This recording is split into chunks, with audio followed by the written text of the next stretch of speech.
Itu adalah berkat dari beliau, Pak Imam. Barangkali bisa menyapa, Pak. Mudah-mudahan sehat selalu, Pak Imam. Saya masih ingat benar, ini cerita sedikit mengenai zaman kuliah gitu kan. Jadi zamannya saya itu belum ada yang namanya, mungkin ada tapi masih jarang, LCD proyektor itu masih langka kan gitu. Adanya OHP gitu kan. Jadi kalau mau kuliah itu harus nyiapin dulu yang pakai sinar gitu ya, pakai lembaran yang transparan, harus fotokopi dulu. Perjuangannya sampai segitunya kan gitu kan, berbeda dengan era sekarang yang semuanya serba instan, pakai laptop, pakai ini. Tetapi memang perjuangan itulah yang membuat kita bisa semangat gitu ya. Artinya effortnya juga lebih dari yang sekarang. Artinya apa?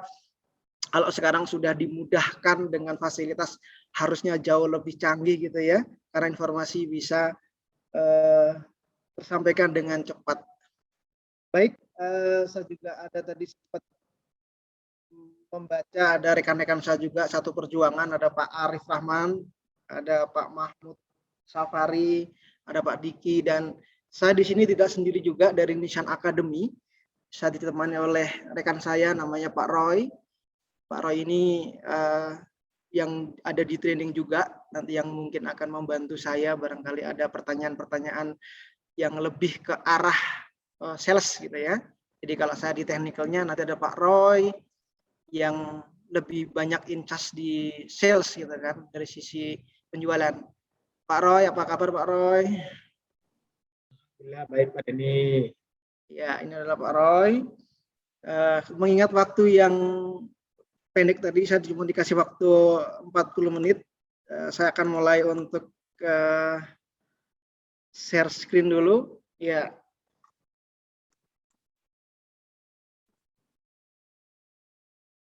Baik, ini untuk menguji konsentrasi dari rekan-rekan dulu ini sebagai pengantar, biar kita bisa lebih fokus.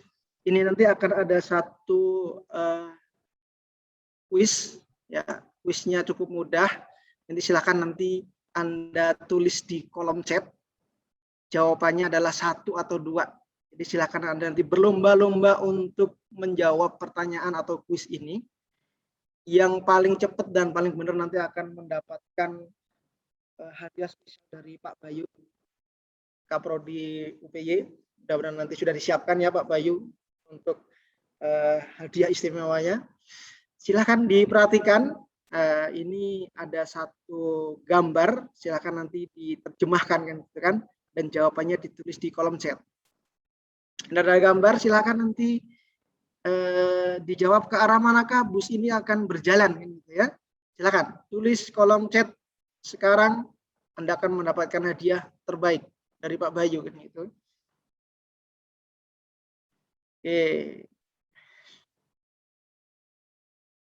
Oke, kita undur mulai dari 5, 4, 3, 2, 1. Oke, kita lihat yang paling duluan adalah Pak siapa nih? Ya, ada yang jawab nomor 1, nomor 2, dan sebagainya. Oke, kita lihat cukup banyak sekali. Pak. Yang pertama ada Pak Rizky Ar-Rahman, nomor 1 ada Pak Tahta Maulana, nomor 2. Oke, kita langsung aja. Kemanakah sebenarnya bus ini akan berjalan, kan gitu ya. Nah, ini adalah jawabannya, karena ini harus menggunakan logika. Kemana dia harus berjalan? Ya, adalah ke Surabaya. Kenapa ke Surabaya? Kira-kira? Nah, kita lihat. Logikanya adalah bahwa bus pada gambar tidak menunjukkan adanya pintu, sehingga penumpang harus naik dari sisi yang berlawanan. Dan kita, Indonesia adalah setirnya setir kanan, sehingga secara logika dia akan bergerak ke arah Surabaya. Oke, tadi ada Pak Tata Maulana. Silakan Pak Bayu memberikan hadiah yang sangat spesial, yaitu ucapan selamat kepada Pak Tahta. Silakan Pak Bayu. Selamat Pak Tahta, ini Tata Maulana ya. Oke, luar biasa. Ini sungguh effortnya, semangatnya masih ini. Baik, kita akan masuk ke materi, yaitu all new Nissan Kicks e-Power. Apa sebenarnya konsep dari produk ini, sejarahnya seperti apa, dan nanti teknologinya akan seperti apa. Saya akan berusaha menjelaskan secara singkat dan jelas dalam waktu kurang lebih 40 menit. Ini tadi sekilas tentang saya. Jadi saat ini kantor saya ada di Gading Serpong, di daerah Tangerang. Jadi barangkali nanti ada yang mau mampir, monggo silahkan. Baik, kita masuk ke Nissan Corporate Mission. Kenapa ini penting? Karena ini merupakan sejarah atau awal muasal kenapa muncul teknologi Nissan. Jadi Nissan itu kalau di corporate mission ada namanya zero emission. Zero emission itu adalah kasta tertinggi dari pencapaian sebuah industri otomotif, kalau boleh dibilang seperti itu. Kenapa? Karena memang kita bukan hanya konsen ke penjualan, tetapi kita juga konsen terhadap lingkungan hidup, kan gitu kan. Kita memikirkan masa depan dunia ini akan seperti apa, kan gitu. Dari zero emission kita terkait dengan electrification, gitu kan, ada smart hybrid, ada front hybrid, ada FF hybrid, ada e-power, dan ada EV. Saat ini pun kita baru saja Agustus kemarin kita mengeluarkan unit kita yang terbaru, yaitu sudah listrik EV, yaitu all new Nissan Leaf. Ini yang luar biasa. Selain itu kita juga punya tagline yaitu zero fatality. Jadi bukan hanya emisinya yang bagus, tapi bagaimana kita bisa membuat tingkat kecelakaan itu menjadi 0, kan gitu kan. Ini usaha yang sangat luar biasa, sehingga nanti banyak sekali fitur-fitur yang terkait dengan safety yang akan kita sematkan. Terutama nanti kita akan lebih banyak berbicara yang ada di all new Nissan Kicks e-Power ini. Nanti ada around view monitor, ada smart room mirror, intelligent parking assist, emergency brake, ProPilot, dan juga autonomous drive. Sekarang eranya sudah otonomis gitu ya, meskipun kalau di Indonesia rada berat. Kenapa? Kan karena memang fasilitas yang ada di kita masih belum tersedia, kan gitu kan. Nissan mempunyai unit autonomous, tetapi kalau dijual di Indonesia kemungkinan nggak ada yang mau beli gitu ya. Sudah harganya cukup lumayan gitu ya, makanya juga nggak maksimal karena memang fasilitas yang disiapin juga belum maksimal. Oke, baik, kita lihat bahwa e-Power itu jembatan antara hybrid dan juga EV, gitu ya. artinya ketakutan. Ini sudah merupakan kebijakan dari pemerintah gitu kan. Akhir-akhir ini 2 tahun terakhir ini pemerintah sedang mendorong untuk electrification, untuk mobil listrik kan gitu. Di mana untuk pajaknya diberi keringanan sehingga para ATPM ini berusaha untuk menjembatani itu gitu kan, karena ini juga untuk kebaikan masa depan kan gitu kan. Tetapi memang ada masalah yang harus kita pikirkan, dimana kalau menggunakan EV murni diperlukan charging station atau stasiun pengisian kendaraan listrik umum atau SPKLU. Kita tahu bahwa SPKLU yang ada di Indonesia jumlahnya masih terbatas. Tidak seperti pom bensin yang saat ini ada sampai ke pelosokan gitu.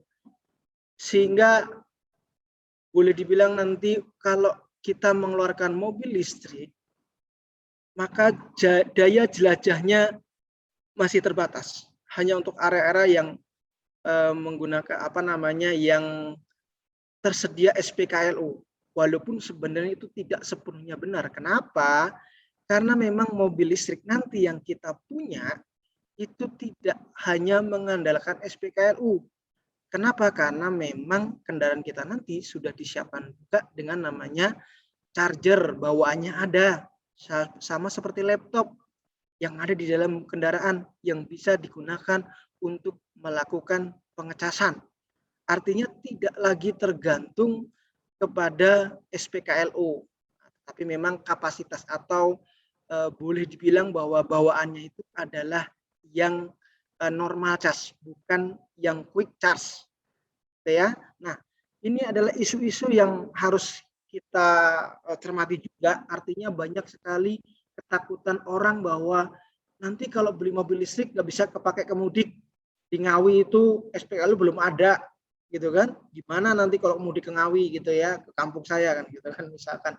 Makanya kita jembatanin gitu kan dengan yang namanya All New Nissan Kicks e-Power, di mana All New Kicks Nissan e-Power ini sudah banyak sekali mendapatkan penghargaan, mulai dari feature teknik one pedal driving dari Car of the Year di Grid Auto, ada comfort experience cabin, ada juga Car of the Year ini dari Grid Auto tahun 2020. Nah, sehingga kita punya tagline. Apa tagline dari All New Nissan Kicks e-Power ini? Yaitu sensasi mobil listrik tanpa charger. Nah, bisa kita bilang bahwa All New Nissan Kicks e-Power ini adalah mobil listrik tetapi tanpa charger eksternal. Maksudnya kan seperti itu. Untuk menjawab ketakutan atau kekhawatiran dari orang yang membeli mobil listrik, gitu ya. Nah, bagaimana teknologi yang ada di dalamnya? Banyak sekali yang bilang bahwa oh ini sama dengan hybrid. Kita akan lihat kan gitu. Oke. Jadi ini adalah masuk ke perbandingan sistem powertrain-nya. E-Power ini 100% motor elektrik, sama dengan electric vehicle. Artinya apa? Bahwa e-Power ini 100% penggeraknya adalah motor.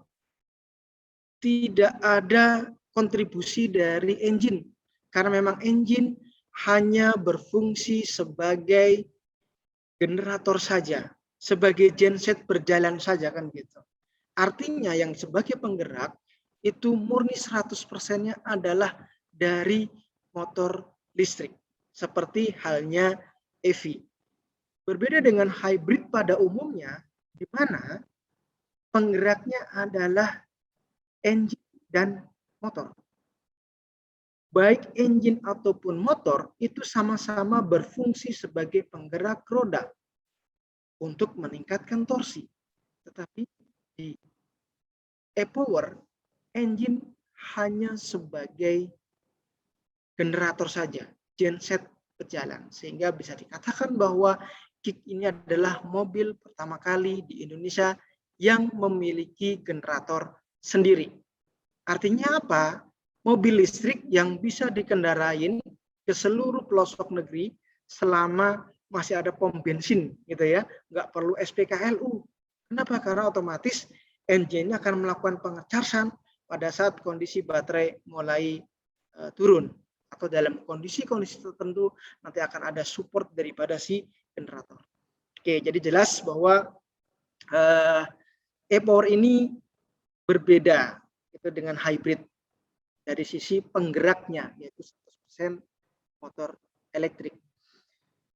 Oke, jadi bisa disamakan dari sisi penggeraknya itu dengan mobil terbaru kita, yaitu all new Nissan Leaf. Dan saat ini sudah di launching di Indonesia dan sudah dijual di Indonesia. Walaupun untuk area penjualannya kita batasin saat ini untuk area Jabodetabek. Mengingat bahwa kondisi SPKLU tadi kan gitu kan. Oke, berikutnya adalah kita akan melihat video singkat terkait dengan e-power ini.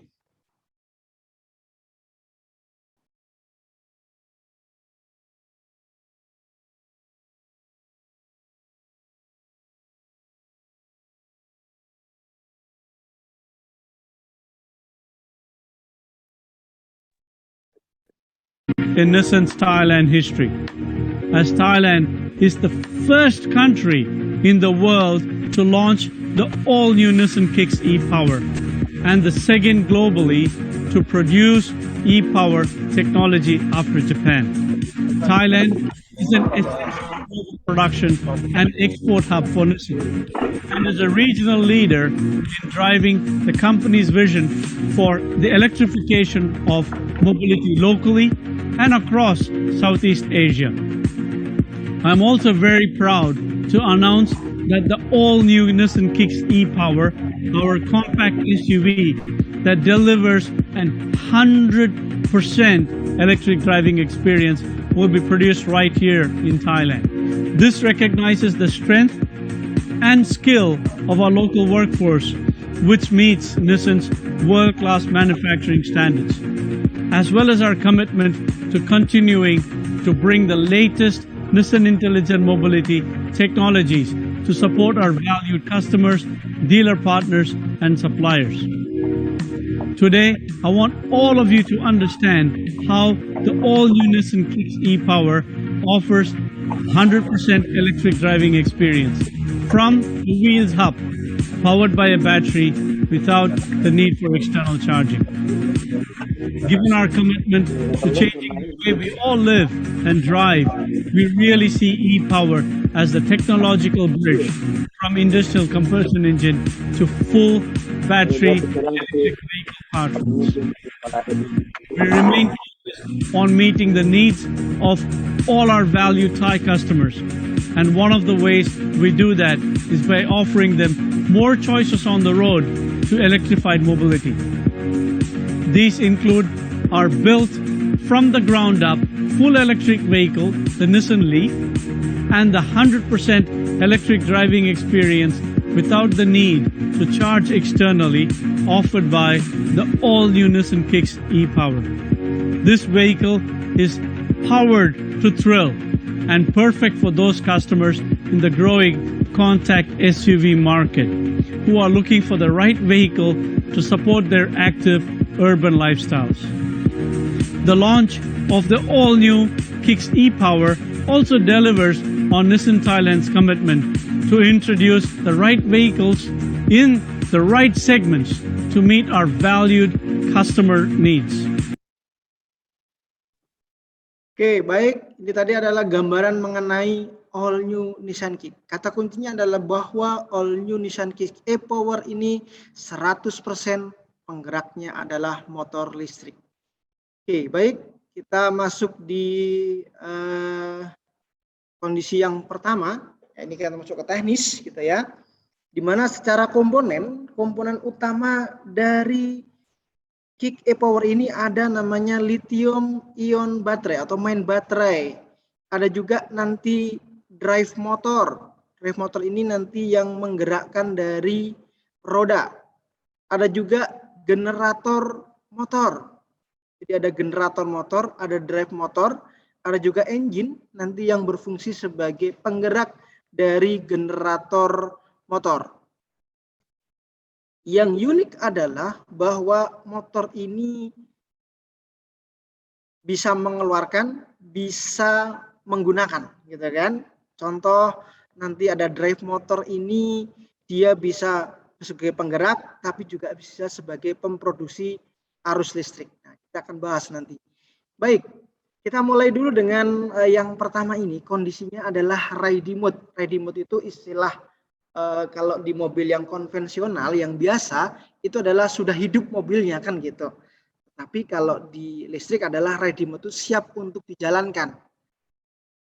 Apakah engine-nya gitu kan sebagai gensetnya ini akan menyala atau tidak, itu salah satunya dipengaruhi oleh kondisi baterai.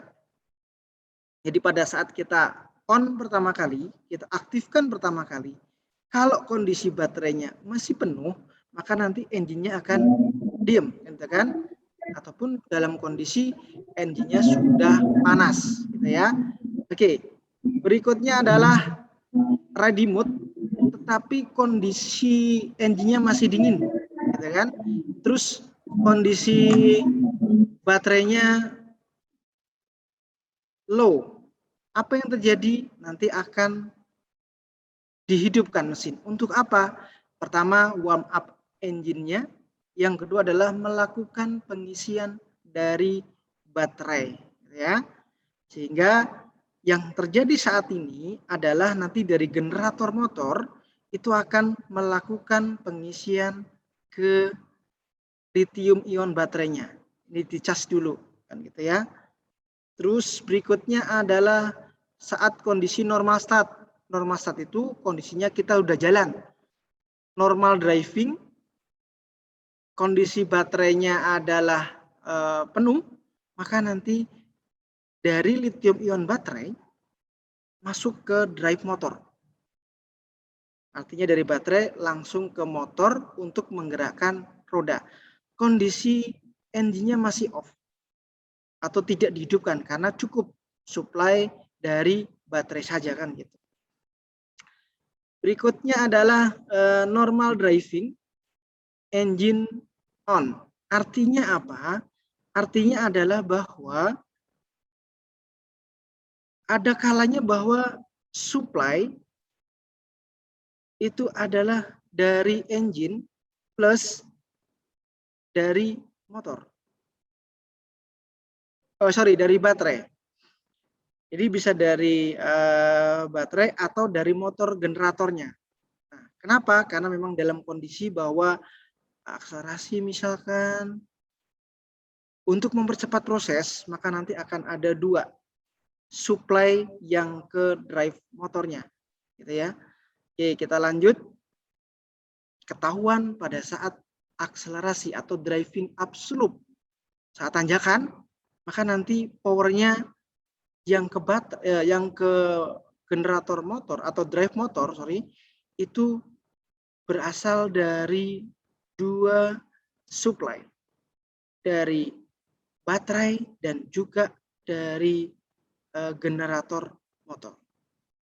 Tetapi memang 100% tetap listrik. Jadi engine itu hanya berfungsi sebagai genset saja kan gitu.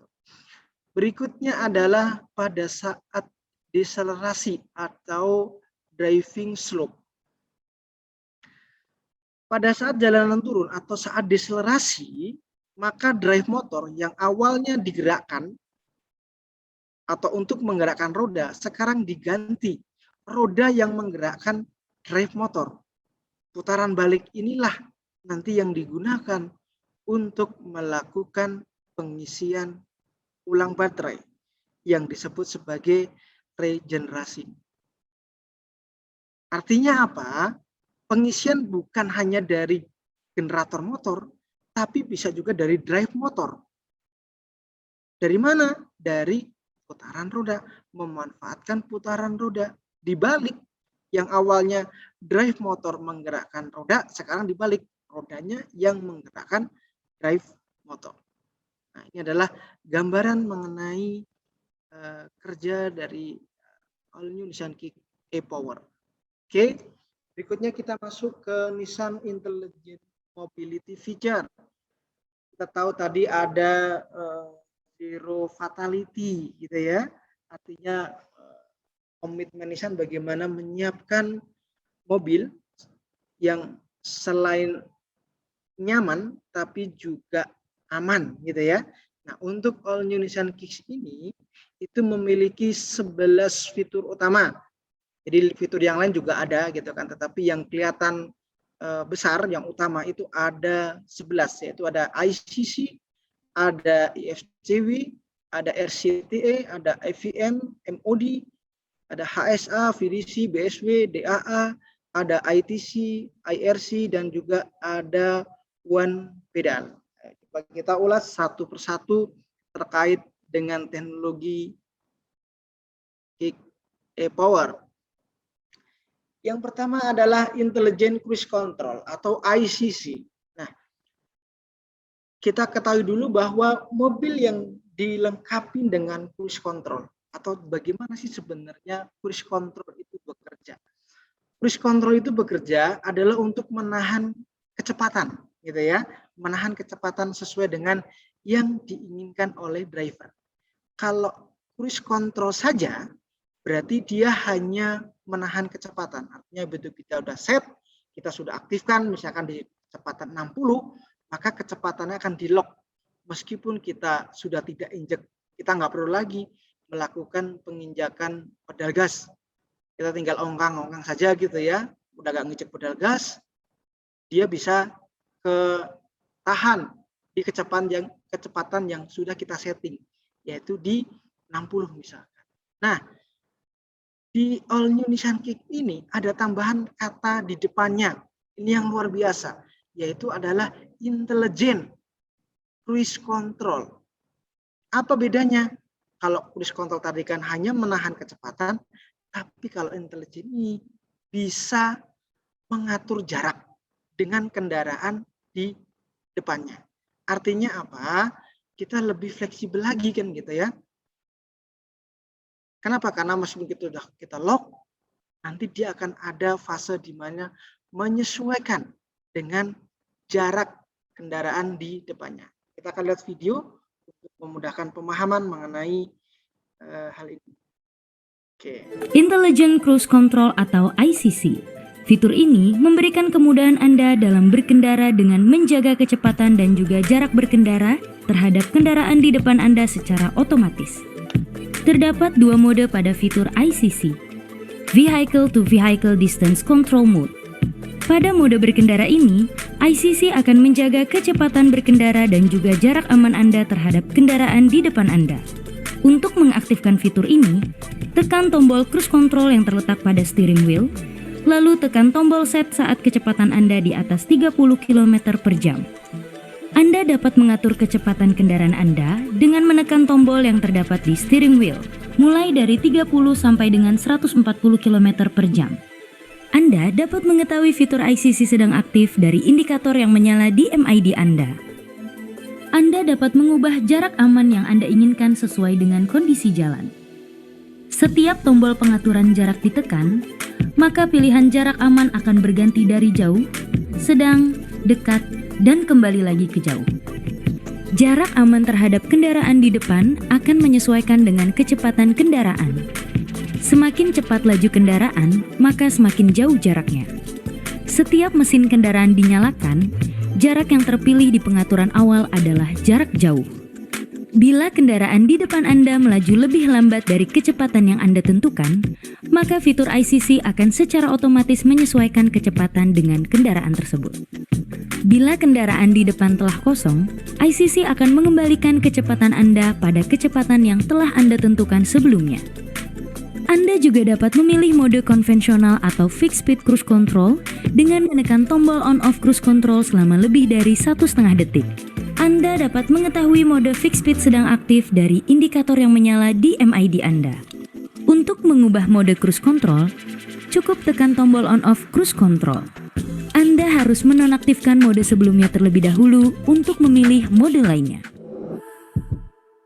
Baik, itu tadi adalah terkait dengan Intelligent Cruise Control. Sehingga kalau dibandingkan dengan cruise control yang biasa, maka Intelligent ini ada tambahan jaga jarak. gitu kan, sesuai dengan protokol kesehatan mungkin saat ini kita ngomong kan gitu. Oke, kita lanjut di fitur yang kedua, yaitu terkait dengan intelligent forward collision warning dan juga emergency braking. Gitu ya. Fitur ini buat apa? Fitur ini adalah menggunakan sensor radar yang ada di bumper depan. Untuk apa? Untuk menjaga kendaraan agar tidak terjadi accident atau tabrakan kan gitu. Tetapi sekali lagi bahwa fitur ini hanya membantu, bukan 100% aman kan gitu kan. Kenapa? Karena memang kunci keselamatan tetap ada di driver. Apa nanti yang bisa diberikan oleh fitur ini? Yang pertama adalah peringatan dalam bentuk suara dan visual di meter cluster. Jadi nanti akan ada suara, akan ada visual. Berikutnya adalah bahwa sensor ini itu mampu mendeteksi sampai dengan 2 kendaraan di depannya. Jadi pada saat jarak dengan kendaraan di depannya sudah cukup dekat, maka pertama kali nanti akan ada warningnya dulu yang menginformasikan bahwa jarak dengan kendaraan di depan sudah cukup dekat. Tetapi bila tidak ada respon dari driver, artinya apa? Harusnya kalau ada warning dekat, ya ngerem kan gitu kan. Ternyata tidak ada respon. Maka forward emergency brake mulai melakukan pengereman dari parsial ke darurat. Sehingga apa? Resiko tabrak depan dapat berkurang. Pengemudi dan penumpang terhindar dari kecelakaan fatal. Kita akan lihat video dari intelligent forward collision warning dan juga emergency brake-nya. Forward Collision Warning atau FCW memanfaatkan sensor yang terdapat di bagian depan kendaraan. Sensor ini dapat memperhitungkan jarak dan kecepatan dengan kendaraan di depannya. FCW memberikan peringatan berupa visual dan suara saat sistem mendeteksi adanya kemungkinan tabrak depan. Jika Anda tidak melakukan aksi terhadap peringatan tersebut, maka ada fitur lain, yaitu Forward Emergency Braking atau FEB. Merupakan sistem keamanan yang berfungsi untuk mengantisipasi atau mengurangi dampak dari terjadinya tabrak depan. Saat mendeteksi adanya kemungkinan tabrak depan, FEB dapat secara otomatis melakukan pengereman parsial sampai dengan pengereman darurat untuk menghindari atau mengurangi dampak dari tabrakan. Untuk mengaktifkan FEB, lakukan tahapan berikut ini. Pilih menu Driver Assistance, lalu pilih Emergency Brake, kemudian pilih Front, tekan tombol OK untuk mengaktifkan.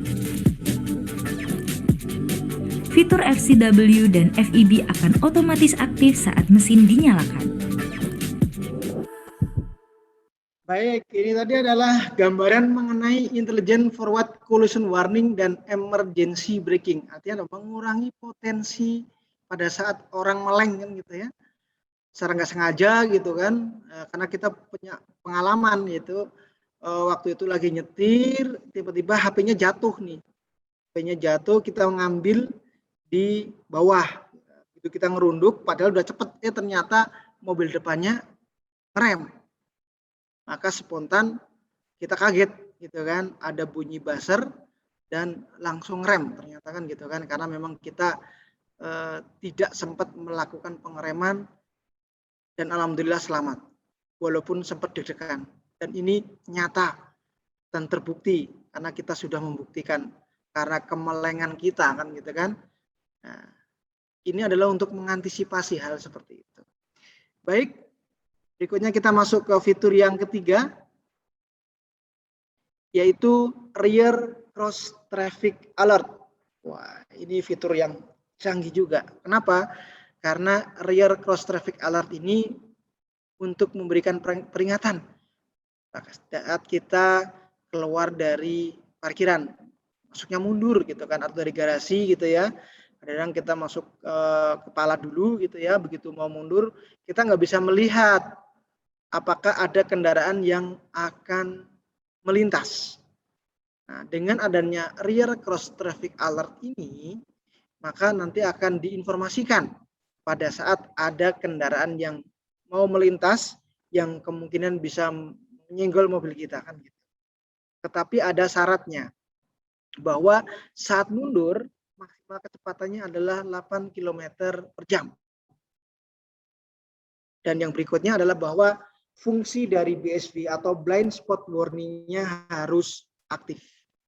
Nah, kita lihat dulu videonya terkait dengan RCA.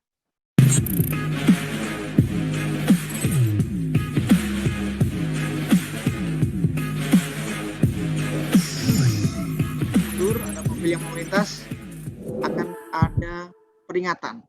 Baik, kita masuk di fitur yang keempat, yaitu ada around view monitor. Nah, banyak orang yang menyebut bahwa around view monitor ini kamera 360. Kenapa? Karena bisa melihat sekeliling mobil dengan baik kan gitu. Nah, kenapa? Karena memang kita menggunakan 4 kamera. Ada di depan, samping, tepatnya di spion, dan ada di belakang, di backdoor. Fungsinya buat apa? Buat melihat di sekeliling dari kendaraan. Sehingga apa? Memudahkan pada saat kita keluar dari parkiran atau kita mau parkir. Tetapi di kita bukan hanya sekedar kamera 360, tetapi juga dilengkapi dengan namanya moving object detection. Artinya apa? Di kamera 360 tidak ada halangan, tetapi nanti tiba-tiba ada orang yang mendekat. Ada misalkan kelihatan ada kucing atau ada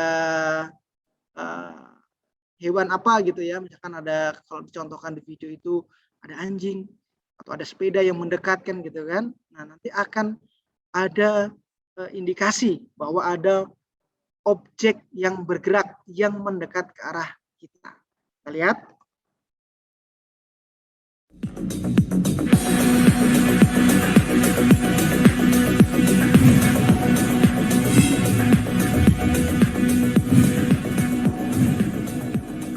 Yes, oke. Jadi ternyata around view monitor ini bukan hanya untuk parkir, tetapi juga bisa digunakan pada saat berjalan, maju gitu ya. Oke, mohon maaf untuk yang menggunakan Paint ini, ada yang coret-coret layar, mohon dihapus.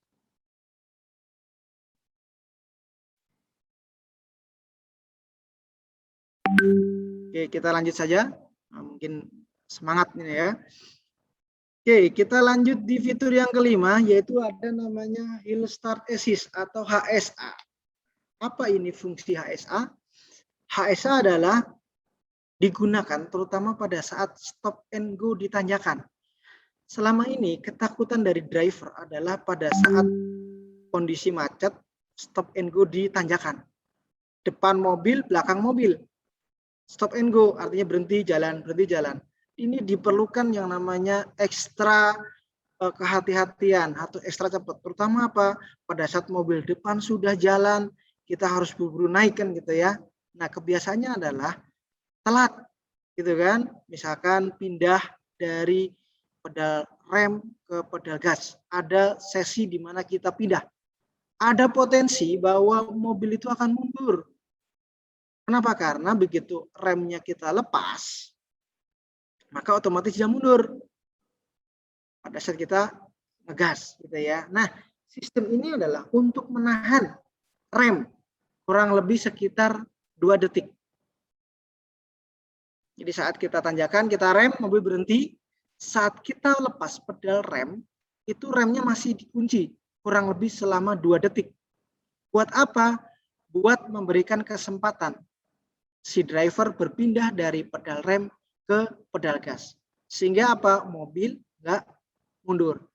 Orang juga akan lebih nyaman, terutama emak-emak gitu ya, yang kadang-kadang telat pindah kopling kalau yang manual, ataupun yang ini kurang cepat untuk pindah dari gas ke rem gitu ya.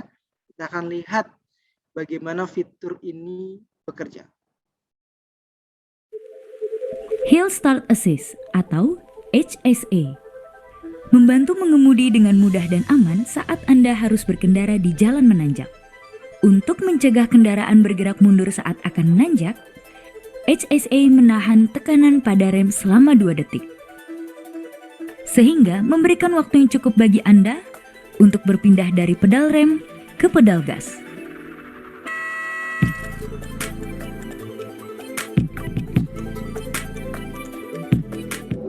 Baik, ini tadi adalah HSA atau Hill Start Assist.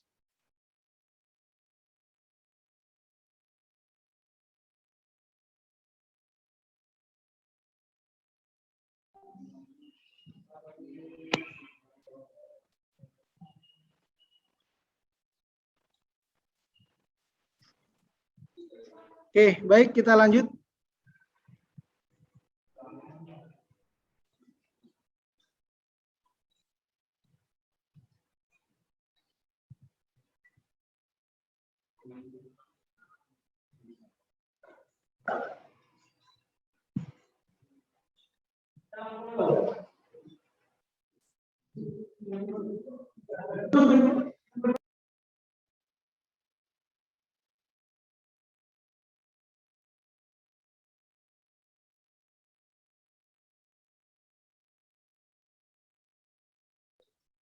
Mohon maaf Pak Denny, suaranya. Yes.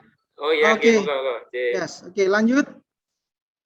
Kita masuk di fitur yang ke-6, yaitu nanti akan ada yang namanya Vehicle Dynamic Control atau VDC.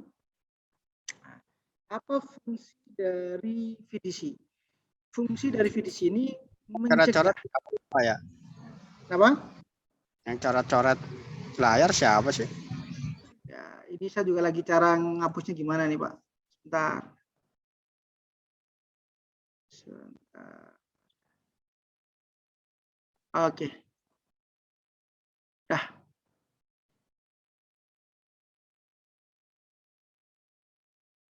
Sudah Pak Denny, alhamdulillah sudah. Oke ya. Oke, monggo Oke. lanjut. Oh, kelihatan Pak. Oke. Oke. VDC adalah pertama adalah mencegah gerakan kendaraan yang tidak terkendali. Maksudnya apa? Ada kalanya bahwa pada saat kita tikungan tajam atau berpindah jalur secara mendadak, itu mobil jadi oleng.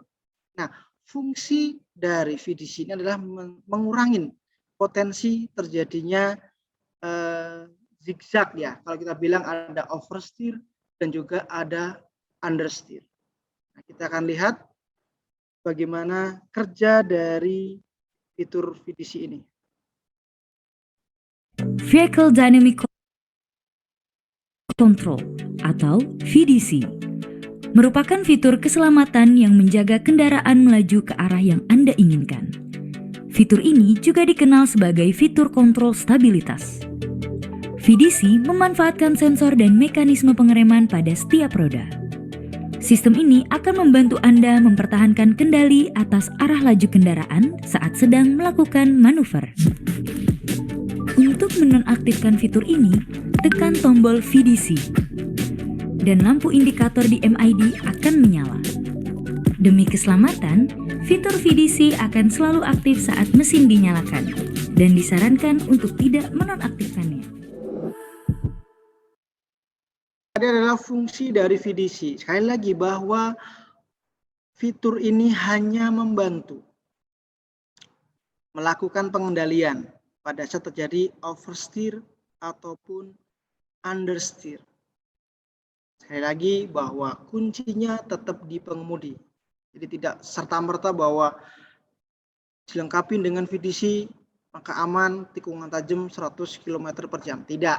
Kenapa? Karena memang kuncinya tetap di driver. Baik, kita masuk di fitur yang ketujuh, yaitu blind spot warning. Nah, apa fungsi dari blind spot warning? Ada kalanya bahwa kita pada saat berpindah jalur dengan kecepatan tinggi gitu ya, artinya di atas 30 km per jam, kadang kita kan suka ngeliat spion. Di spion udah kelihatan nggak ada mobil gitu. Tiba-tiba begitu kita mau pindah jalur, di klakson, kaget kita. Kalau tipenya orang-orang yang kagetan, bisa fatal itu. Kenapa? Kaget, setirnya jadi kemana-mana. Yang awalnya pengen nginjek pedal rem, malah nginjek pedal gas. Malah kejadiannya nggak karu-karuan. Nah, dengan fitur blind spot warning ini, maka pada saat kita mau pindah jalur, ataupun ada mobil yang dekat dengan kita, ada indikatornya, ada buzzernya, yang menginformasikan bahwa aman nggak kita kalau mau nyalip. Karena di situ ada titik butanya kan gitu kan, yang tidak bisa tercover oleh spion. Nah, kita akan lihat bagaimana fitur ini bekerja. Blind Spot Warning atau BSW merupakan fitur yang membantu memperingatkan Anda jika terdapat kendaraan lain yang berada di area yang tidak terlihat saat Anda sedang berkendara. Blind Spot Warning menggunakan sensor yang terletak di bagian belakang kendaraan. Untuk mengaktifkan fitur BSW di monitor, lakukan beberapa tahapan berikut ini. Pilih menu Driver Assistance, kemudian Driving Aids, dan aktifkan fitur Blind Spot.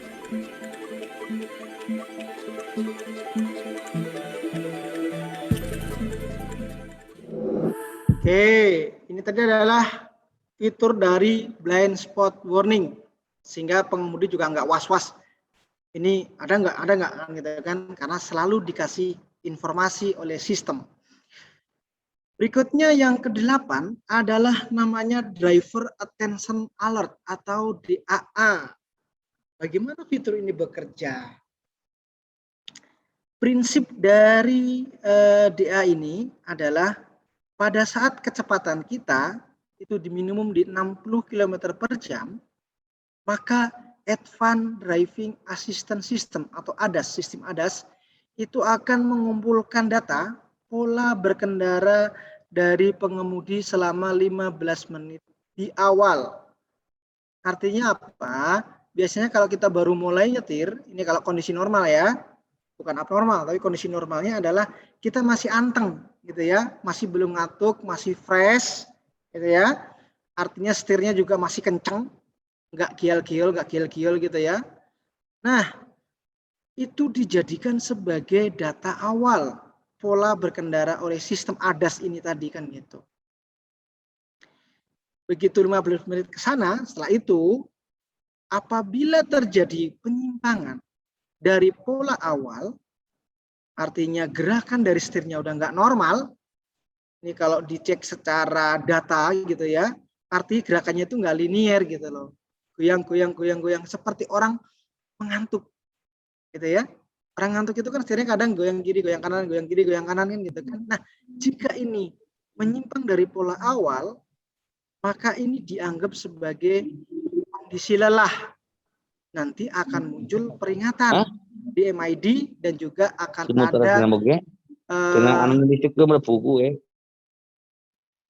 ada informasi bahwa Anda mulai lelah. Silakan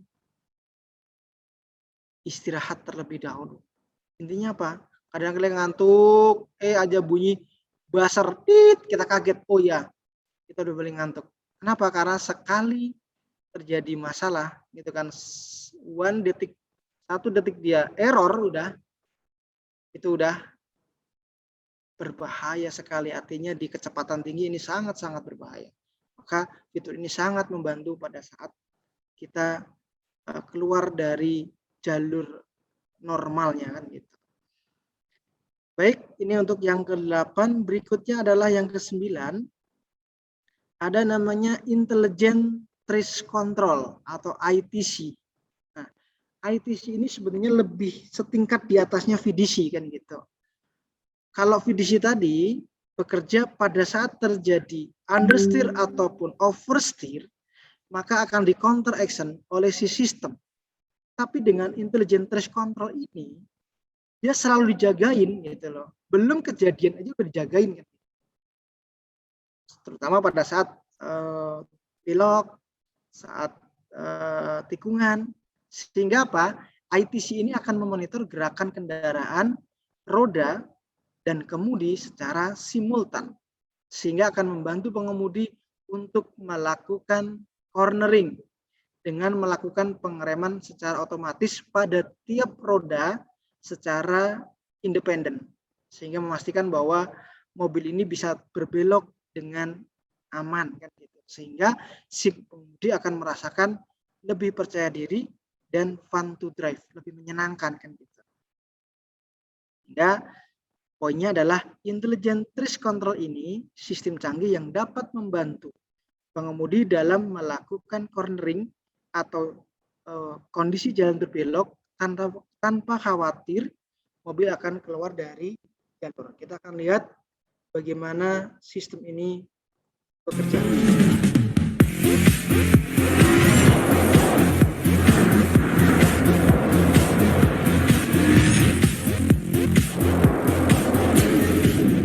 Yes, tadi jadi sistemnya sangat banyak yang diaplikasikan di all new Nissan Kick ini.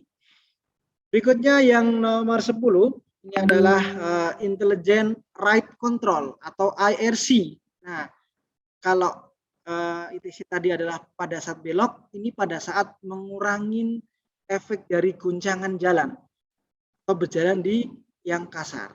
Nah, kalau di sini disebutkan adalah sistem ini mengontrol mesin dan pengereman. Mesin yang dia maksud di sini adalah berarti motornya. Kalau dia di ICE ya berarti mesinnya yang dikontrol, torsi mesinnya yang dikontrol. Tapi kalau di Kick e-Power ini yang dikontrol adalah motor listriknya. Bagaimana sistem ini bekerja?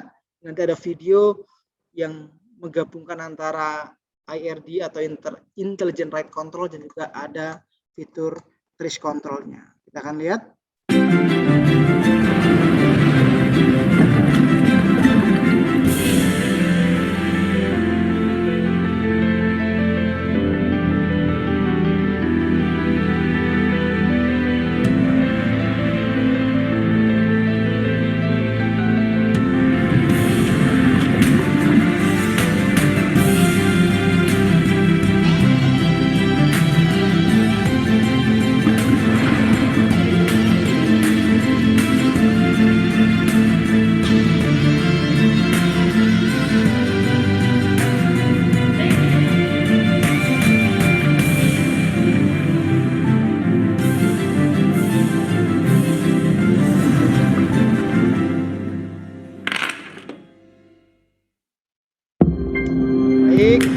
Tadi adalah fitur Intelligent Ride Control.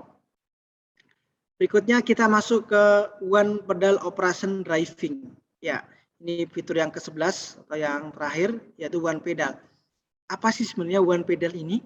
Ya, kalau Anda pernah naik bom kart gitu ya. Jadi One Pedal itu mirip dengan bom kart. Artinya apa?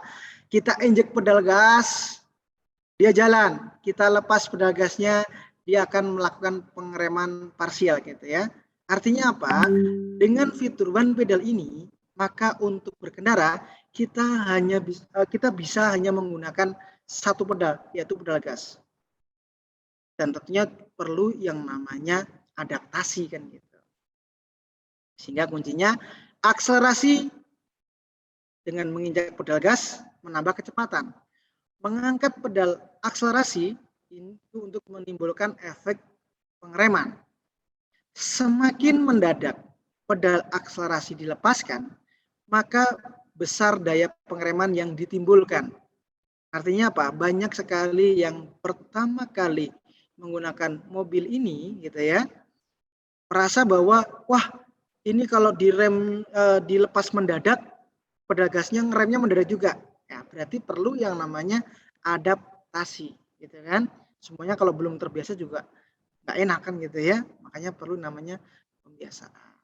Nah, sehingga kebutuhan untuk pindah pedal gas rem itu berkurang dengan kondisi ini, terutama di daerah-daerah yang lalu lintas yang macet. Tetapi yang perlu diingat bahwa kalau memang perlu pengereman darurat ya harus direm, jangan hanya mengandalkan one pedal ini. Oke, kita lihat secara G-nya, artinya pengurangan deselerasinya lebih besar e-power ini karena di 0,15 G. Kalau gasolin ICE itu 0,05 G. Dari sisi frekuensi penggunaan pedal rem itu bisa berkurang sampai dengan 70%. Artinya apa? Efisiensi daripada kitanya dan juga kerugian akibat gesekannya itu juga berkurang. Karena apa? Karena dia ngeremnya menggunakan motor, bukan menggunakan kampas rem gitu. Sehingga bisa dikatakan lebih awet kampas rem gitu ya. Oke. Kita akan lihat ini adalah gambaran mengenai perbedaan ICE dan power drive atau one pedal.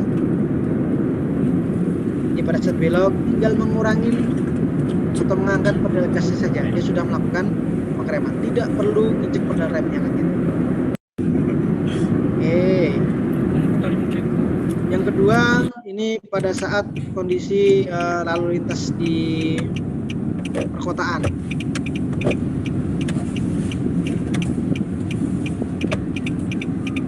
Hanya cukup memainkan pedal gas saja kan.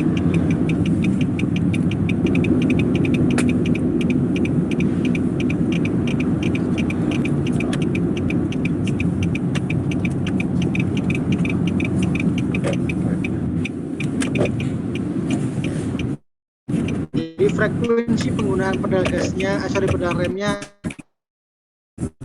jadi berkurang karena kita bisa ngerem melalui pengurangan pedal akselerasi. Oke, baik, untuk size, comfort dan sebagainya ini bisa nanti dilihat atau dibaca-baca di artikel. Artinya dia masuk dalam kategori compact SUV. Berikutnya adalah terkait dengan jok depannya kan gitu ya. Jok depan yang ada di all new Nissan Kick ini itu menganut namanya zero gravity seat, yaitu didesain atau desainnya adalah diinspirasi dari NASA. Apa fungsi dari fitur ini ataupun desain ini? Yang pertama adalah memberikan support tulang belakang secara maksimal, support tambahan pada panggul, dan juga menciptakan posisi alami. Sehingga kalau kita duduk di jok all new Nissan Kick ini ngepas dengan badan kita, ketopang gitu kan, sehingga tidak mudah lelah. Berikutnya adalah terkait dengan kapasitas. Ini yang dipasang di all new Nissan Kicks e-Power, itu kapasitas lithium ion baterainya adalah 1,6 kWh atau 1600 Wh ya. Berikutnya bobot baterainya kurang lebih sekitar 43,2 kg. Posisi baterai itu adalah di baris driver dan passenger, ya, di baris driver dan juga passenger, jadi melintang ke samping gitu ya. Berikutnya adalah tegangan yang keluar, jadi adalah 296 volt, jadi cukup tinggi, artinya dia masuk kategori high voltage, sehingga penanganannya juga perlu ekstra kan gitu ya, perlu ekstra karena resikonya tinggi, sehingga untuk menangani all new Nissan Kick ini perlu mendapatkan sertifikat tambahan kan gitu kan, yaitu basic EV atau basic electric vehicle. Bagaimana handlingnya, ada alatnya, ada apa namanya sarung tangannya, ada cara-caranya untuk menghilangkan tegangan sisa seperti apa, itu akan ada di materi gitu kan. Jadi tidak sembarangan orang boleh pegang ini. Di dealer resmi pun juga akan seperti itu. Hanya orang-orang yang sudah tersertifikat yang boleh menangani mobil ini. Baik, secara tenaga 129 PS ini untuk tenaganya, dan torsinya di 260 Nm. keunggulannya adalah dengan motor ini tenaganya maksimumnya itu bisa didapat di putaran-putaran rendah. Artinya di start pun juga udah menghasilkan torsi yang maksimal. Nah, terkait dengan garansi gitu ya. Garansi untuk baterai ini di kita itu 5 tahun. Kita jamin bahwa baterainya oke. Kalau sebelum 5 tahun ada masalah gitu ya, kita ganti. Gitu ya. Seperti halnya baterai HP kan gitu. 5 tahun aman insya Allah akan bertahan lama kan gitu kan. Berikutnya untuk garansi sistem Nissan e-Power-nya juga kita kasihkan yaitu 5 tahun. Oke, ini lighting system. Semuanya sudah menggunakan LED.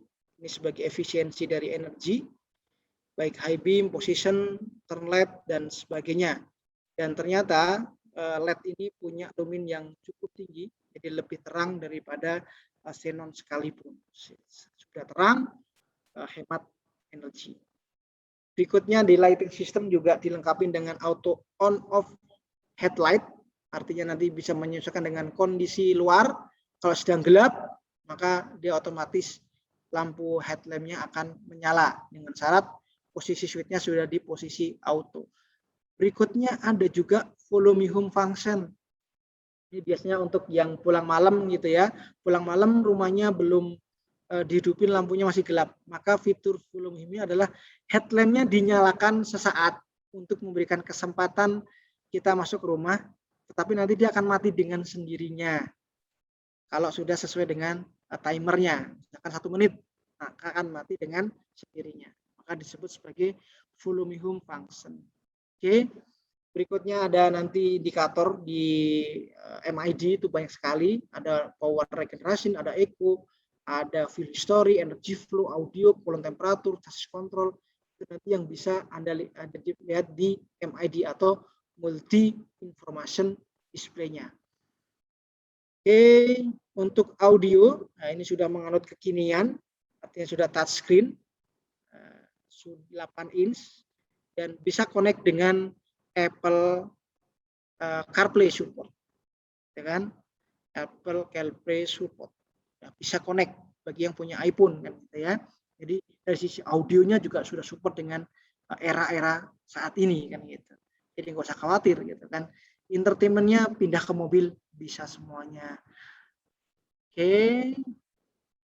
Berikutnya adalah, nah ini informasi jika ada pertanyaan seputar Nissan bisa menghubungi ke Nicole di 15.023. 24 jam kita support. Ada websitenya Nissan.co.id, ada Facebook, ada Nissan Care, emailnya, juga ada YouTube channelnya, dan juga ada Instagram channel.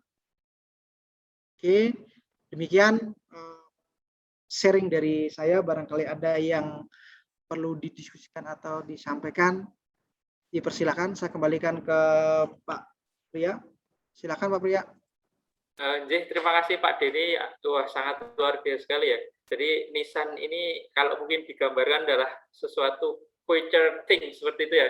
Jadi sesuatu yang mungkin sudah lama diimpikan orang-orang di Indonesia bahwa ada produk mobil yang sangat futuristik seperti itu. Nah, mungkin untuk mempersingkat waktu, dan ini karena memang sudah 10:30 seperti itu ya, karena nanti mungkin 1 jam atau 45 menit lagi kita akan melaksanakan sholat Jumat, maka saya akan membuka 1 termin untuk pertanyaan ya.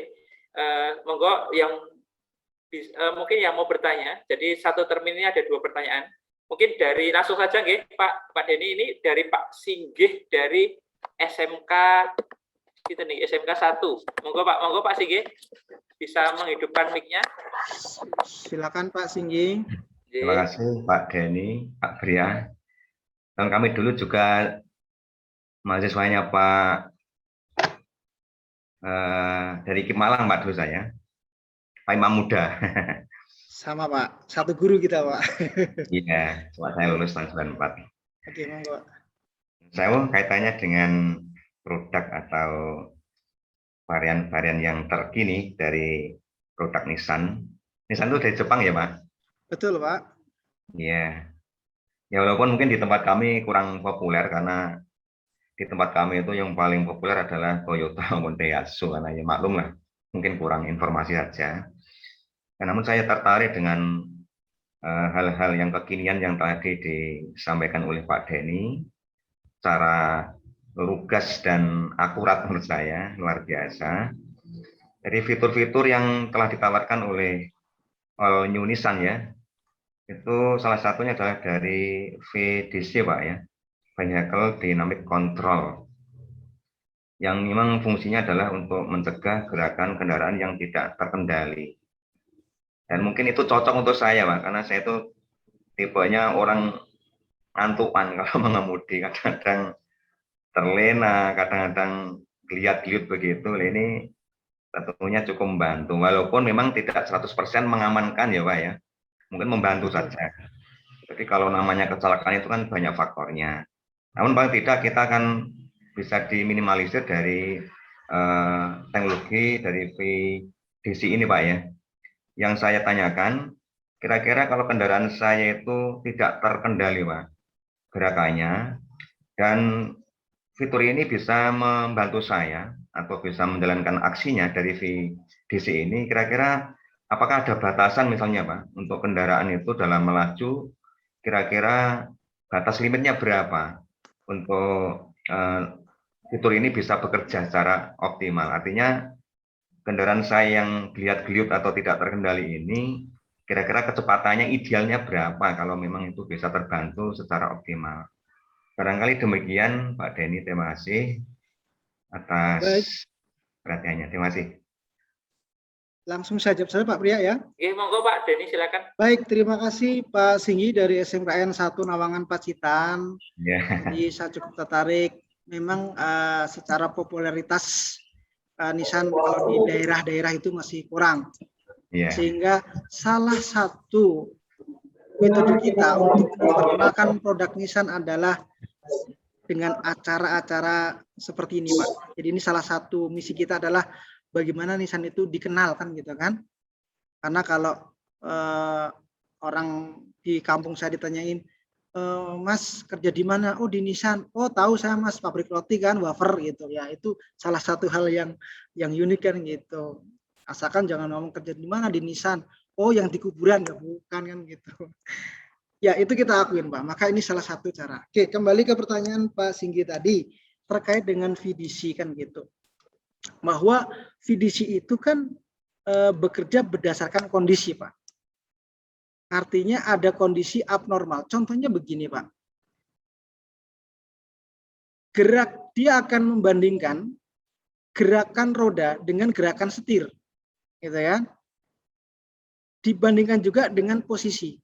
Maka banyak sensor yang bekerja di situ. Salah satunya adalah steering angle sensor. Jadi gambarannya itu Pak. Gambarannya adalah bahwa ini ada mobil gitu ya. Ya. Pada saat dia belok, harusnya dia lancingnya bagus nih Pak. Artinya mengikuti jalur kan gitu. Tetapi ternyata kondisinya adalah bahwa saat belok ini tidak ngikutin jalur, tetapi bodinya ngisot. Artinya gerakan rodanya tidak sesuai jalur, tapi ada fase dia bodinya bouncing ke belakang atau terlalu masuk atau terlalu keluar kan gitu. Sehingga nanti akan ada dibandingkan antara G sensor, yawing sensor, dan ada steering angle sensornya. Itu kalau detailnya seperti itu Pak. Artinya kapan dia bekerja? Ya pada saat terjadi kondisi abnormal ini tadi. Selama dia masih sesuai jalurnya Pak, walaupun kencang tapi sesuai jalur, sistem nggak bekerja karena memang tidak perlu bantuan. Tapi kalau udah belok, ngesot, baru dijadi pengereman. Kenapa? Karena diukur dari ini setirnya begini kok mobilnya ngepot. Gerakan dari yaw sensornya yang dipasang di dalam kendaraan. Itu Pak, kira-kira terkait dengan VDC. Jadi kalau VDC itu kan nunggu ada aksinya dulu Pak, baru bereaksi. Tetapi di All New Nissan Kick ini, tadi ada namanya Intelligent Trace Control Pak. Jadi sebelum kejadian itu udah dikontrol dulu. Kita belok, udah dijagain remnya, dijagain remnya. Tetapi sekali lagi bahwa ini ada kecepatan-kecepatan tertentu. Nggak terus bahwa tikungan tajam 100 km per jam, ya tetap aja gelundung-gelundung Pak. Karena memang coverannya juga nggak sampai 100%. Gitu Pak Singgih. Ya, Ada lagi Pak? terima kasih Pak. Oke. Oke, Pak dari Singgih, saya gimana, Pak. Oke, untuk yang kedua, ini dari saya, SMK Pak. Saint Louis Ya. Surabaya. Dari Monggo. UM Pak, dari UM, Universitas Negeri Malang. Apunten Pak, ini untuk urutannya dari setelah Pak Singgih itu untuk SMK Saint Louis Surabaya. Monggo dari SMK Saint Louis Surabaya dahulu. Apunten Pak, ini kita giliran dulu ya. Seperti itu. Monggo dari SMK Saint Louis Surabaya. Terima kasih kesempatannya Pak. Iya.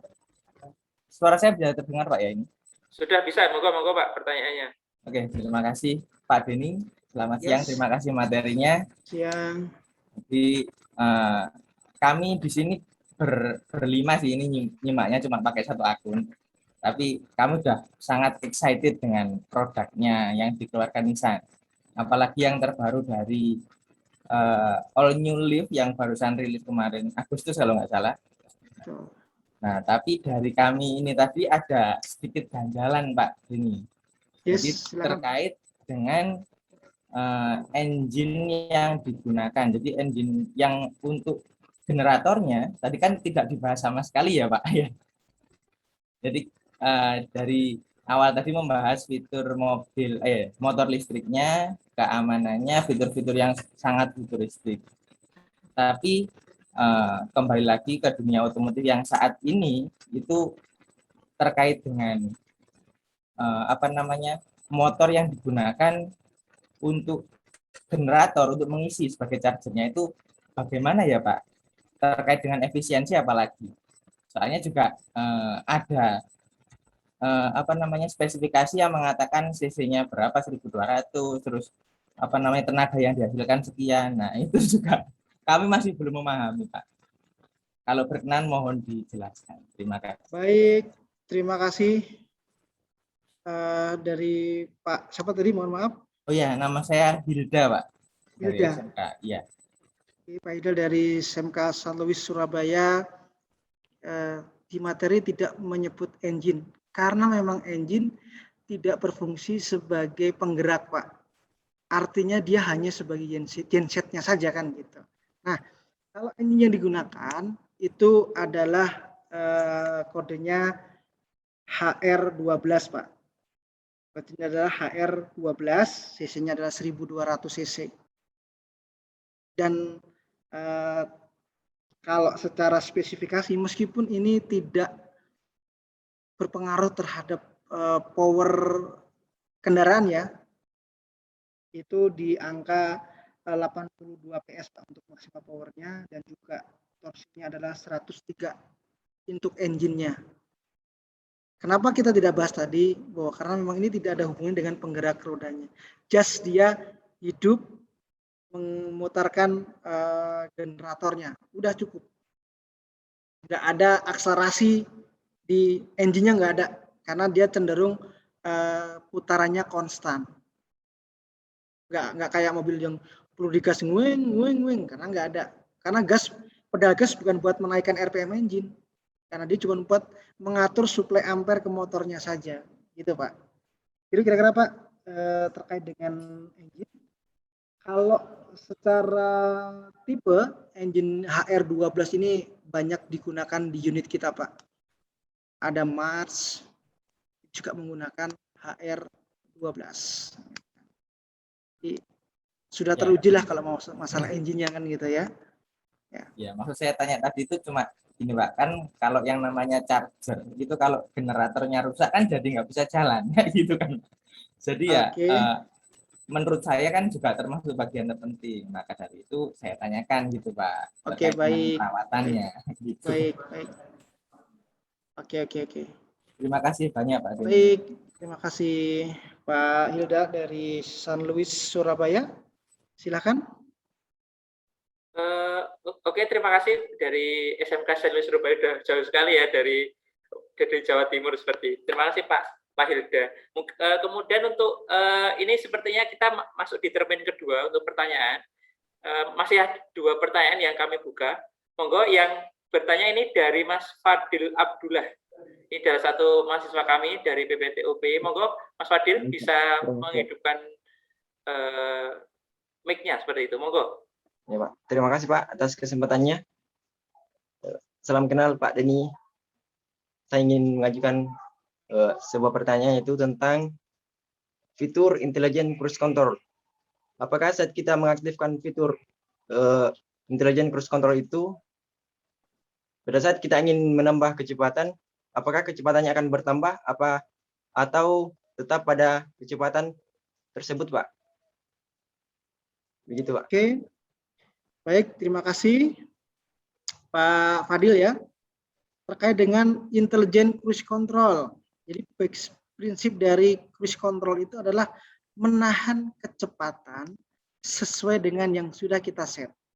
Dari minimalnya adalah 30 km per jam. Contohnya begini, pada saat kita berjalan di jalan tol, baru bayar tol, masuk, jalannya sepi, begitu 30 kita aktifin, cetet, begitu kita udah aktifin di 30, maka dia langsung di lock di 30 km per jam. Bagaimana caranya kita untuk menaikkan kecepatan? Tinggal di tombol saja. Tek, tek, tek, kayak main game gitu ya. Plus, sampai ke targetnya gitu berapa nih? 100. Target 100. Maka nanti mobil ini akan gradually naik sampai di kecepatan 100 km per jam. Nah, tiba-tiba di depan itu ada mobil yang kecepatannya cuma 60. Gitu ya. Jadi kecepatannya cuma 60. Maka mobil kita nanti akan menyesuaikan kecepatannya dengan dengan kecepatan mobil di depannya. Dijagain dulu jaraknya. Ikutin kecepatan di depan. Nah, ternyata mobil yang di depannya kita itu pindah jalur. Sehingga depan kita kosong. Otomatis nanti dia akan kembali ke 100 lagi. Belum sampai 190 sudah ada kendaraan di depan yang lambat lagi. Ya, turun lagi jaraknya lagi sesuai dengan yang ada di depan. Terus seperti itu. Artinya apa? Intelligent Cruise Control itu menahan kecepatan sesuai dengan kita set, tetapi kalau ada mobil di depan, dia akan menyesuaikan. Itu kuncinya Pak Fadil. Ya, itu kira-kira. Oh, berarti kalau misalnya kendaraan masih ada depan, walaupun pedal gas dipijak, kecepatan tetap enggak tinggi ya Pak ya? Tidak, bahkan nanti cancel, akan terjadi cancel. Oh iya Pak. Ya, Terima udah ada kasih, Pak. intelijen mah nggak usah digas-gas lagi kan gitu. Nggak perlu ngegas, Betul. udah ada intelijennya. Ya, sadar kendal Yes. pedas tuh Pak. Yes, oke. Terima Silakan. kasih, Pak. Baik. Oke, terima kasih Mas Fadil sudah bertanya. Ini salah satu mahasiswa kami Pak dari PPTU seperti itu, dari PPTUPY. Monggo yang akan bertanya. Saya Pak, saya tadi udah antri ya. Jadi, Saya Bapak siapa Pak Nah. Muhammad Harli nggih? ya, Oh, nggih, saya monggo. kebetulan Monggo Pak, monggo silakan. dari Universitas Negeri Malang ini. Ya.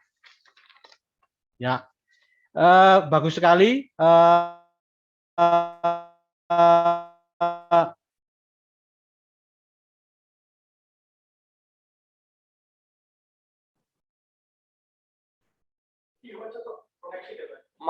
Bapak Muhammad Harli, monggo Pak. Suaranya terputus Pak. Oke, suaranya terputus. Mungkin bisa diulangi Pak pertanyaannya. Presentasi dari Pak Denny tadi menggunakan e-power. Artinya pertanyaan saya mungkin begini. Oh ya. Oh. Ya, Silakan, sekarang Pak. dengar suara saya Pak. Halo. Halo. Bisa dengar Pak. suara Iya, Pak. saya? Silakan, Pak. Nggih, monggo Pak. Ya. Pak Harli, monggo.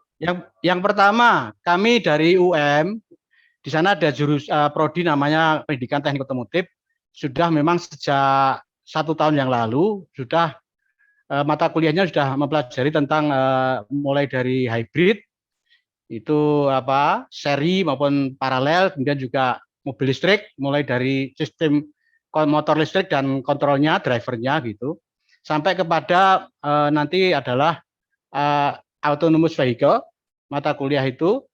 Nah, yang pertanyaan saya adalah untuk e-power ini kalau saya lihat sebetulnya kalau dari sisi topologi hybrid kan serial hybrid, ya serial hybrid. Jadi hybrid tipe serial karena hybrid itu ada 3, yaitu tipe serial seperti e-power ini, kemudian tipe paralel, ya, dan yang terakhir tipe split atau campuran itu. Apakah pertanyaannya apakah e-power ini sama dengan hybrid topologi seri? Itu yang pertama.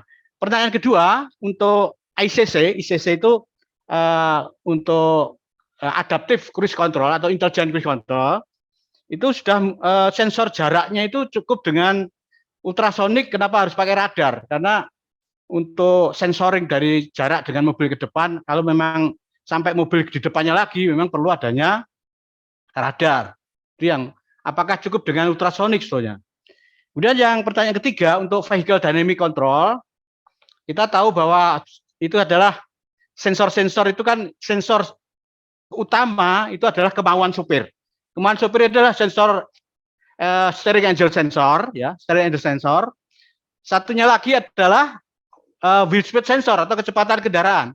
Nah, kecepatan kendaraan dengan sensor angle steer tadi itu merepresentasikan kemauan sopir.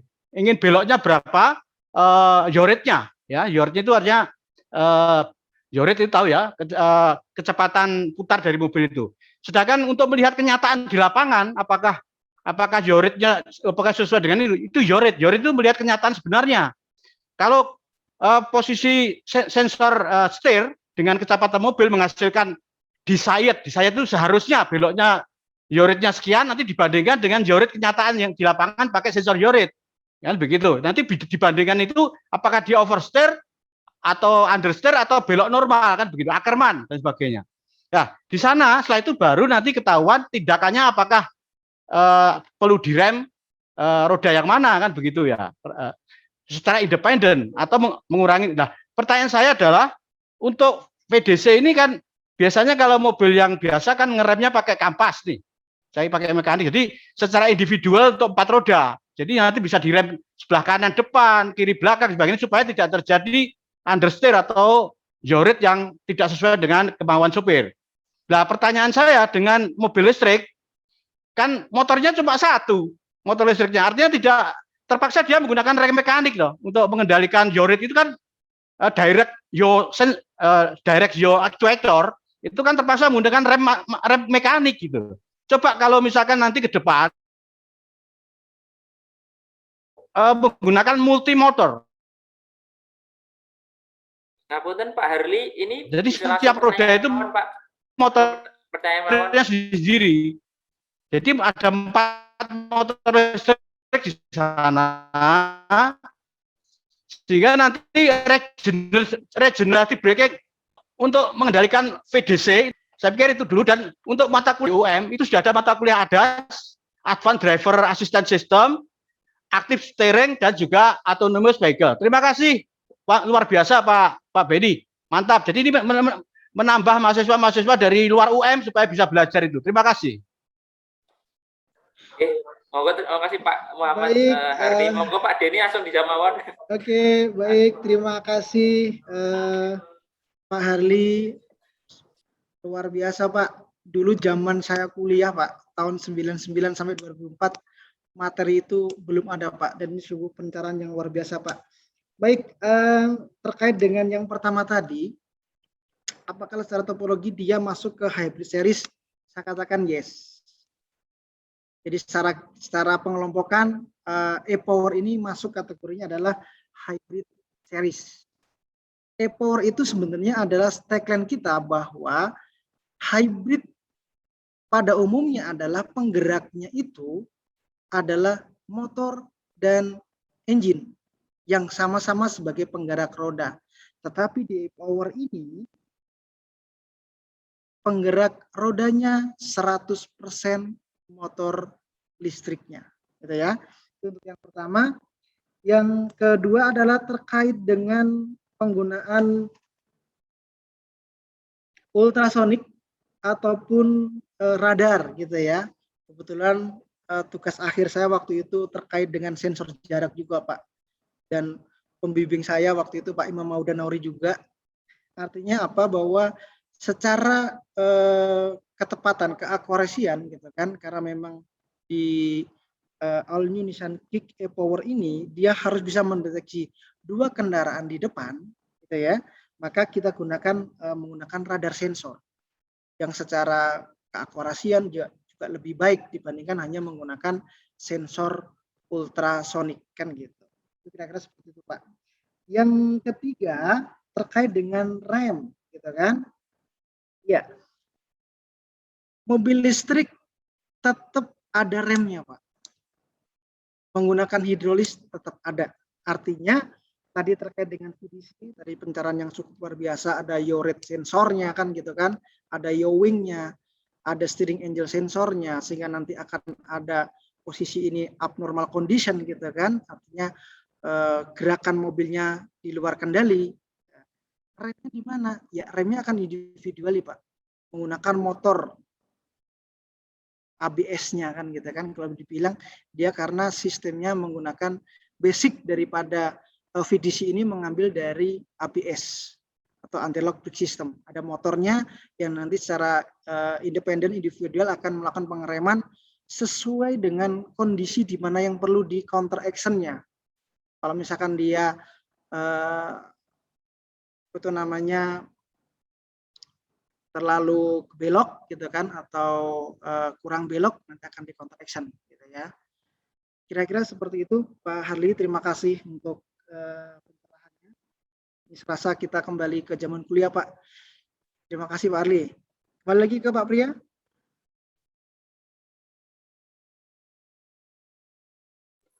Oke, terima kasih untuk Pak Denny yang sudah menjawab tadi. Mungkin pertanyaannya karena mungkin sinyalnya dari Pak Harli yang juga tidak terlalu bagus, nggih. Dan juga kami juga agak bingung pertanyaan itu seperti apa. Tapi insya Allah tadi Pak Denny sudah menjawab dengan baik seperti itu. Dan kemudian ini karena waktu, nggih Pak. Ini waktu juga sudah sampai jam 11 siang seperti itu. Kemudian juga kita ada persiapan untuk sholat seperti itu. Mungkin ini terakhir ya Pak, ini dari ngapunten Bapak-bapak yang sudah raise hand seperti itu. Ini kami batasi untuk tidak bertanya dulu karena ada satu pertanyaan dari dosen kami Pak, dari Bapak Amiruddin. Terakhir ya Pak, ini terakhir untuk dari dosen kami sendiri. Monggo Pak, ya. Pak Muhammad Amiruddin, monggo silakan bisa menghidupkan mic-nya. Terakhir ya Pak, monggo. Halo Pak Denny. Baik Pak. Selamat siang Pak Denny. Siang Pak Pak. Denny, teknologi All New Nissan Kick e-Power mungkin ini yang pertama kali di dunia otomotif, terutama di tanah air ya. Coba kalau kita lihat di luar sana, mungkin ini mirip seperti kereta api diesel elektrik ya Pak ya. Mungkin kalau kita tahu tahun 60 sampai tahun 90-an, PT KA itu masih sering mempergunakan diesel hidrolik. Nah, itu sekarang yang baru-baru ini kan semuanya pakai diesel elektrik ya, seperti itu. Cuman bedanya kalau di kereta api itu mungkin nggak ada baterainya, tapi kalau di All New Nissan Kick e-Power itu mungkin ada baterainya, mungkin gitu ya Pak ya. Di kereta api itu kan nggak langsung menggerakkan lokomotif, itu nggak langsung menggerakkan roda. Nah, pertanyaannya saya gini Pak, ada sesuatu yang masih mengganjal. Mobil itu kan pasti butuh AC atau air conditioner, itu sesuatu yang nggak bisa dibuang, terutama di Indonesia ini ya, karena negara tropis. Kalau di kereta api itu nanti ada genset tersendiri Pak, satu gerbong isinya genset itu khusus untuk mensuplai gerbong AC dan lain sebagainya. Nah, kalau di All New Nissan Kick ditaruh di manakah kompresor AC? Saya tahu kompresor AC itu mungkin sekitar ya mobil kecil itu 2 sampai 4 PK lah, tenaga kuda itu terkuras untuk ngidupin kompresor. Itu ditaruh di drive motor atau di engine seperti mobil-mobil konvensional pada umumnya. Terima kasih Pak Denny. Baik, terima kasih Pak Amiruddin, pertanyaan yang luar biasa terkait dengan air condition system kan gitu. Kompresornya di mana letaknya? Kalau yang normal kan kompresor itu digerakkan oleh putaran mesin kan gitu. Ya. Sedangkan ini kan mesinnya nggak selalu hidup. Gimana kalau orangnya kepanasan? Ya, untuk kompresornya itu menggunakan kompresor elektrik, Pak. Jadi digerakkan oleh listrik sehingga dia tidak tergantung oleh mesin. Bisa dikatakan bahwa kompresornya itu independen, terpisah dari engine. Mengambil powernya dari mana? Ya dari baterai utama. Tegangan tinggi, bukan 12 volt. Cuma nanti bentuknya pakai automatic clutch gitu ya Pak ya, seperti di mobil konvensional atau gimana? Pastinya Pak. Artinya ada pengontrol suhunya kan untuk clutch-nya kan gitu kan. Pada saat suhunya udah tercapai maka ada automatic magnetic clutch-nya. Kalau bilang kan automatic magnetic clutch kan gitu ya. Iya. Kalau ini ya tidak perlu automatic magnetic Pak. Motor saja gitu kan, nggak ada urgensinya dia dikasih clutch. Kenapa? Karena clutch itu kan sebenarnya buat memisahkan dengan putaran mesin, dengan pulingnya kan gitu. Sedangkan ini tidak ada puli, ya udah motor aja kan gitu. Mau hidup mati motornya aja, tinggal suplai arus, putus arus jika suhunya sudah itu Pak Amiruddin ya. Oke, terima kasih Pak Denny atas penjelasannya. Oke, terima kasih untuk Pak Amiruddin ya. Ini mana Pak Amiruddin ini salah satu dosen kami pada di PPTU UPY seperti itu. Oke, terima kasih mungkin itu untuk penutup ya Pak Denny juga untuk peserta yang lain bahwa ini sudah kami tutup untuk pertanyaan karena waktu sudah membatasi Pak.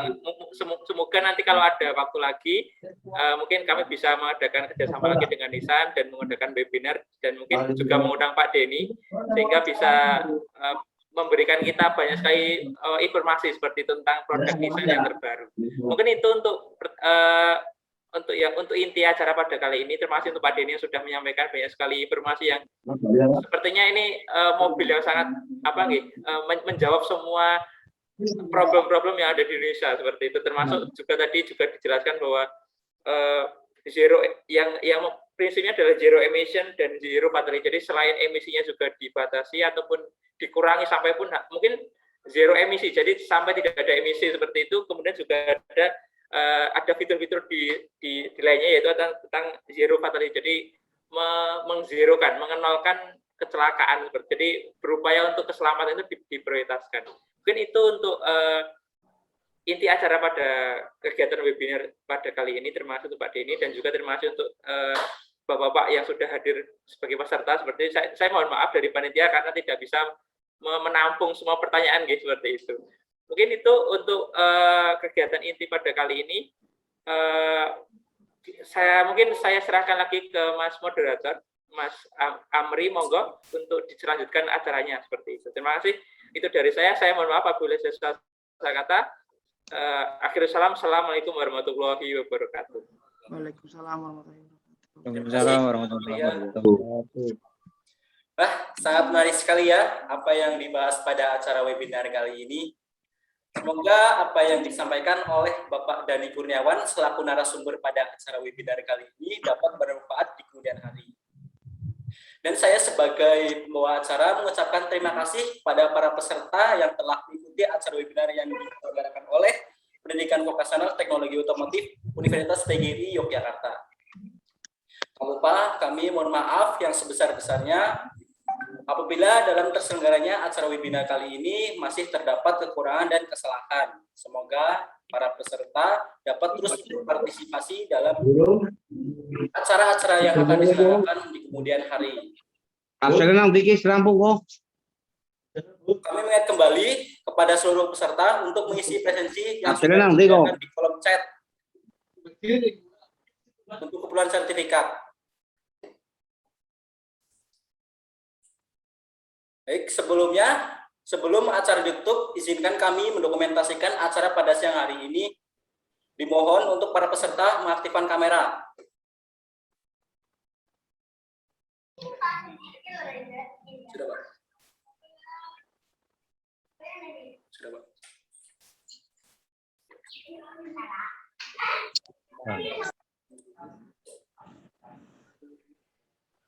Sebentar, mohon ditunggu dulu.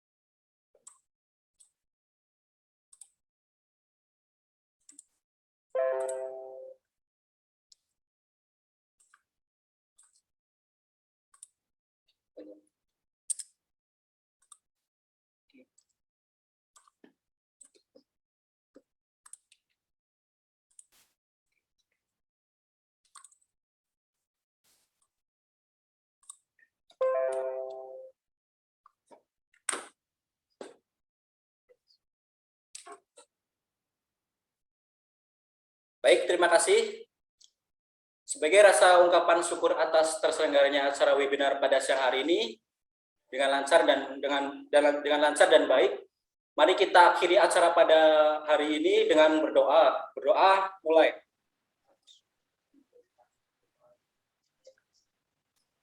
Cukup, demikian, terima kasih. Wabillahi taufik wal hidayah. Wassalamualaikum warahmatullahi wabarakatuh. Waalaikumsalam.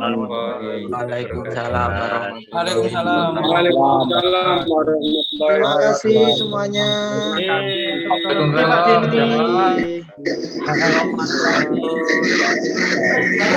kasih Pak Deni ilmunya.